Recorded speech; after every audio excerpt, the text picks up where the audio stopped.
أعوذ بالله من الشيطان الرجيم بسم الله الرحمن الرحيم وَإِذْ قُلْنَا ادْخُلُوا هَٰذِهِ الْقَرْيَةَ اور جب ہم نے کہا داخل ہو اس شہر میں فَكُلُوا مِنْهَا حَيْثُ شِئْتُمْ رَغَدًا وَادْخُلُوا الْبَابَ سُجَّدًا اور کھاتے پھرو اس میں جہاں چاہو فراغت سے وَادْخُلُوا الْبَابَ سُجَّدًا اور داخل ہو دروازے میں سجدہ کرتے ہوئے وَقُولُوا حِطَّةٌ نَغْفِرْ لَكُمْ خَطَايَاكُمْ اور کہتے جاؤ بخش دے تو معاف کر دیں گے ہم تمہارے قصور تمہاری خطائیں تمہاری لغزشیں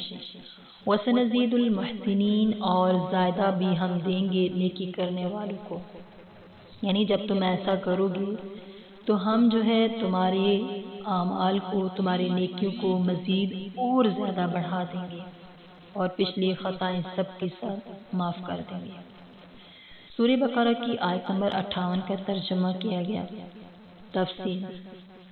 بقول شاہ عبد القادر صاحب رحمۃ اللہ، یہ قصہ بھی زمانہ وادی تیہ کا ہے کہ جب من اور سلوہ کھاتے کھاتے اکتا گئے اور اپنے معمولی کھانے کی درخواست کی، جیسا آگے کی اگلی چوتھی آیت میں آ رہا ہے، تو ان کو ایک شہر میں جانے کا حکم ہوا تھا کہ وہاں کھانے پینے کی اور معمولی چیزیں ملیں گی۔ تو یہ حکم اس شہر کے اندر جانے کے متعلق ہے۔ اس میں قولی اور فعلی ادب داخل ہونے کے متعلق بیان کیا گیا کہ تم اس میں داخل ہوگے تو کہتے جانا خطۃ نغفر لکم، خطۃ کہتے جانا تو نغفر لکم خطایاکم، ہم تمہارے گناہ معاف کر دیں گے، تمہاری پچھلی تمام خطائیں معاف کر دیں گے۔ اور اندر جا کر کھانے پینے میں توسیع کی۔ اس قول پر بہت یہ کہا جا سکے گا کہ قصے کے بیان میں تقدم اور تاخر ہو گیا کہ بعد کا قصہ پہلے بیان ہوا اور پہلے کا بعد میں۔ تو یہ اشکال اس وقت ہوتا جب قرآن مجید میں خود قصوں کا بیان کرنا مقصود اصلی ہوتا، اور جب نظر نتائج پر ہے تو اگر ایک قصے کے اجزاء میں ہر جز کا نتیجہ جدا ہو اور ان نتائج کے کسی اثر کا لحاظ کر کے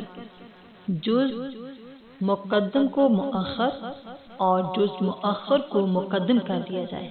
یعنی جو جز پہلے ہو اس کو بعد میں اور جو بعد میں ہو اس کو پہلے ذکر کر دیا جائے، تو اس میں نہ کوئی مذائقہ ہے اور نہ کوئی اشکال باقی ہے۔ تو دیگر مفسرین حضرات نے اس حکم کو اس شہر سے متعلق سمجھا ہے جس پر جہاد کرنے کا حکم ہوا تھا، اور بعد مدت تیہ کے پھر اس پر جہاد ہوا اور وہ فتح ہوا۔ اس وقت یوشع علیہ السلام نبی تھے، یہ حکم ان کی معرفت اس شہر کے بارے میں ہوا تھا۔ تو قول اول کی بنا پر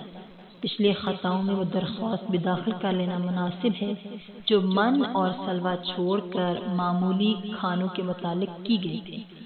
مطلب یہ ہوگا کہ یہ درخواست تھی کہ گستاخی لیکن خیر، یہ درخواست تو گستاخی لیکن خیر، اب اگر اس ادب اور حکم کو بجا لائے تو اس کو معاف کر دیں۔ پہلے تو جو ہو گیا سو ہو گیا ان سے، لیکن اب جیسے ہم کہہ رہے ہیں کہ خطۃ کہتے ہوئے داخل ہو جائیں